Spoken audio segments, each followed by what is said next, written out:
আমার দেহে একটা কিডনি নেই, সেটা কি আপনি জানেন? শুধু একটা কিডনি নিয়ে জীবন পার করছি, এমন ছেলেকে বিয়ে করবেন আপনি? রেস্টুরেন্টে বসে কথাটি শুনে চারপাশে তাকাচ্ছে অনামিকা। সামনে বসে থাকা সুদর্শন দারুণ স্মার্ট ছেলেটার এমন কথায় হকচকিয়ে ওঠে অনামিকা। সে অবাক পানে তাকে বক্তব্য দানকারী দিকে তাকিয়ে থাকলো। মানে কি বলেন এসব আপনি? আমার বিশ্বাস হচ্ছে না। রাজু বলল, সত্যিটাই বলছি, ওসব বাদ দিন। এসব বলে আপনার মুড খারাপ না করি। অনামিকা হালকা স্বরে বলল, আপনি যে শারীরিকভাবে অসুস্থ, দুর্বল, সেটা আমার বাবা জানে না। আপনাকেই প্রথমে বললাম। অনামিকা একটা ছোট করে দম ফেলল। সে বলল, বাবা আপনাকে ভীষণ পছন্দ করে, অথচ আপনি আমাদের ঠকাতে যাচ্ছিলেন। এবার রাজুর হাসিমুখ নিমিষেই মিয়ে যায়। সে ক্লান্ত সুরে বলল, ঠকাতে চাইনি, সবটা জানানোর জন্য আপনাকে কফি শপে মিট করার জন্য রিকোয়েস্ট করেছি। অনামিকা বসা থেকে উঠে রেস্টুরেন্টের এক পাশে এসে দাঁড়ায়। রাজু অনামিকার পাশে যায়। কি হলো, এভাবে উঠে এলেন যে? অনামিকা খানিকটা কড়া স্বরে বলল, আপনার সমস্যাটা কি? রাজু ফোনটি হাতে নিয়ে ফোনের স্ক্রিন অন করে ওয়ালপেপারে এক মধ্যবয়স্ক মহিলার সঙ্গে কিশোর রাজুর হাস্যোজ্জ্বল একখানা ছবি দেখায়। রাজু সে ছবির দিকে তাকিয়ে বলল, ছবির মহিলাটি আমার মা। আমার মা সুন্দর না অনেক? অনামিকা কি বলবে বুঝতে পারছে না। ভেতরে ভেতরে সে ভীষণ রেগে যাচ্ছে। পৃথিবীতে কোনো মানুষই জীবন সঙ্গী হিসেবে অসুস্থ কাউকে কামনা করে না। সবাই একজন সুস্থ মানুষের হাত ধরে দেশ বিদেশ ঘোরার স্বপ্ন দেখে। রাজু বুঝি তার মন পড়তে পারল। সে বলল, আপনি কি এ বিয়েতে রাজি? না। রাজু হেসে বলল, বিয়ের সম্পর্ক না আগালেও প্লিজ রাগী চেহারা করে থাকবেন না। আমার ভীষণ গিল্ট ফিল হচ্ছে। আমাকে প্লিজ তুমি করে ডাকুন। আপনি করে বলায় অস্বস্তি লাগছে। ওকে। এতক্ষণ সামনের ব্যক্তিকে সে ভীষণ বিরক্তিকর ভাবছিল, কিন্তু এখন কেন যেন হুট করে মায়া লাগছে। আপনার এত কম বয়সে কিডনি অকার্যকর হলো কিভাবে? কিডনি অকার্যকর হয়নি, আমি ডোনেট করে দিয়েছিলাম। অনামিকা অবাক হয়ে বলল, কাকে ডোনেট করেছেন? ওই ব্যক্তিকে আমি চিনি না। অনামিকা আরো রেগে গিয়ে পুনরায় কড়া গলায় বলল, ইটস মিন আপনি নিজের কিডনি অবধি বেঁচে দিয়েছেন?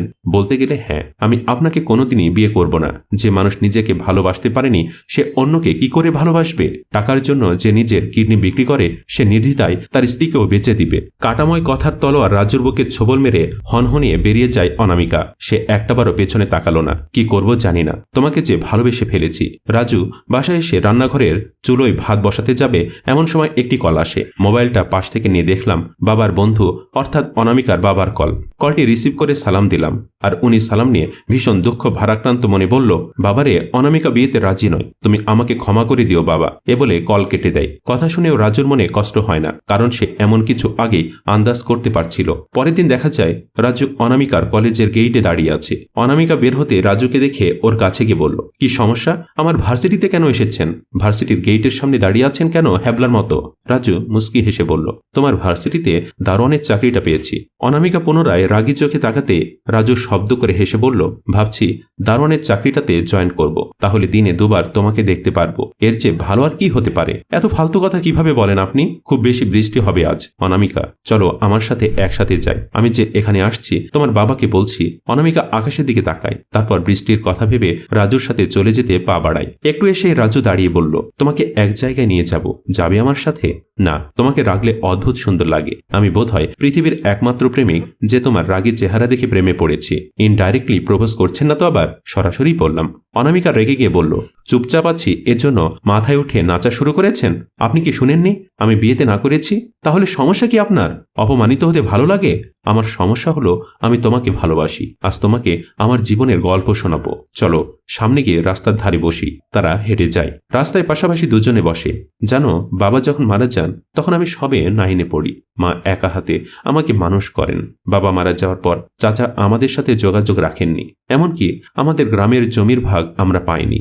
একলা আম্মা আমাকে নিয়ে থাকতেন। আম্মা পেশায় শিক্ষিকা ছিলেন, বেসরকারি প্রাথমিক স্কুলের টিচার ছিলেন। আমি যখন সবে অনার্সে ভর্তি হব, এর মধ্যেই আমার জীবনে ঝড় বয়ে যায়। আমার ব্রেইন টিউমার ধরা পড়ে। কয়েক মাসের মধ্যে আমার অবস্থা খুব খারাপ হয়। যখন হাসপাতালে ভর্তি করি তখন চেম্বারে বসে আছে রাজু। ডাক্তার, কোনো বড় সমস্যা হয়নি তো?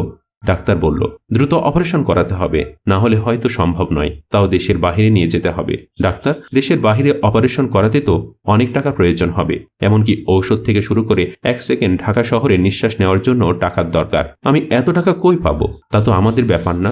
যেভাবে হোক তাড়াতাড়ি টাকা জোগাড় করে অপারেশন করিয়ে আনুন।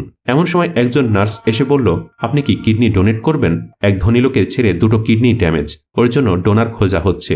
ডোনারকে ধনী ব্যক্তি বিপুল পরিমাণ টাকা দিতে রাজি। রাজু বলল, বেশি উপকার হবে, চলেন আমার সাথে। রাজু নার্সের সাথে বের হয়ে যায়। এটুকু বলে রাজু থামল, তার চোখে জল। অনামিকা করুণ চোখে তার দিকে তাকিয়ে বলল, সরি। সেবা নিয়তি চরম অগ্নি পরীক্ষা নিয়েছিল, আর বোধ হয় আমি সে পরীক্ষায় পাশ করিনি, তাই হয়তো মা জীবিত নেই। অনামিকার ভীষণ কষ্ট হয়, জীবনে তো নিষ্ঠুর কেন। মায়ের অপারেশনের 24 ঘন্টা পরও আমার জ্ঞান আসেনি, কোমায় চলে যান। তারপর 3 দিনের মাথায় মা আমাকে একা রেখে পাড়ি জমায় না ফেরার দেশে। অনামিকার চোখের জল মুছে দিয়ে রাজু বলল, চলো তোমাকে আরেকটা জায়গায় নিয়ে যাই। তারপর দুজনে উঠে হাঁটা দেয়। একটি বিল্ডিং এর ছাদে দাঁড়িয়ে একটি রুম দেখিয়ে দিয়ে বলল, এটা আমার প্রিয় একটা জায়গা, তাই ইচ্ছা ছিল প্রিয় মানুষকে নিয়ে প্রিয় জায়গায় আসার। অনামিকা বিস্মিত চোখে রাজু দিকে তাকিয়ে রইল। রাজু যেন তার চোখের ভাষা পড়তে জানে। সে আপন মনে বলল, উদ্যোক্তা হওয়ার পর থেকে সমাজের জন্য কিছু করার ইচ্ছা ছিল। নিজের বাবা মা নেই, তাই অন্যের বাবা মায়ের মধ্যে নিজের বাবা মার ছায়া খুঁজি। এখন আমার 7 জন মা আর 9 জন বাবা। আমার এই ছোট পরিবারের সকলে তাদের বৌমাকে দেখার জন্য বেশ আগ্রহী, তাই তোমাকে নিয়ে আসা। অনামিকা কথাটি শুনে হা করে রাজুর চেহারা দিকে তাকিয়ে আছে। রাজু অন্যদিকে তাকিয়ে আছে। আচমকা রাজু হাতে কারো স্পর্শ পেতে খানিকটা চমকে উঠে সে। হাতের দিকে তাকাতেই অবাকের শেষ পর্যায়ে পৌঁছে যায় রাজু। মনের অজান্তে চোখের কার্নিশে এক ফোঁটা অশ্রু এসে যায় তার। জীবনে এমন করে হাত ধরে হাঁটার মতো একজনকে ভীষণ করে প্রয়োজন। তবে কি আধার ফুরিয়ে আলোর রশ্মি দেখা দিল তার জীবনে? আর এখানে একটু ছেলে সাধারণ জীবনে অসাধারণ কিছু দেখিয়ে আমাদের গল্প শেষ হয়। সম্মানিত ভিউয়ার্স, আসলে মানুষের জীবনে সুখটা কখন ধরা দেয় কেউ জানে না। মানুষের জীবন কত বৈচিত্র্যময়। কেউ পেয়ে মূল্য দেয় না, আর কেউ না পাওয়ার বেদনায় ছটফট করতে থাকে। বেঁচে থাকুক ভালোবাসা। গল্প ভাবনায় হাসিম রাজু, পরিচালনায় সাব্বির, চিত্রগ্রহণ ইফতি। গল্পটি ভালো লাগলে লাইক, কমেন্ট এবং শেয়ার করে অন্যকে দেখার সুযোগ করে দিন। ধন্যবাদ।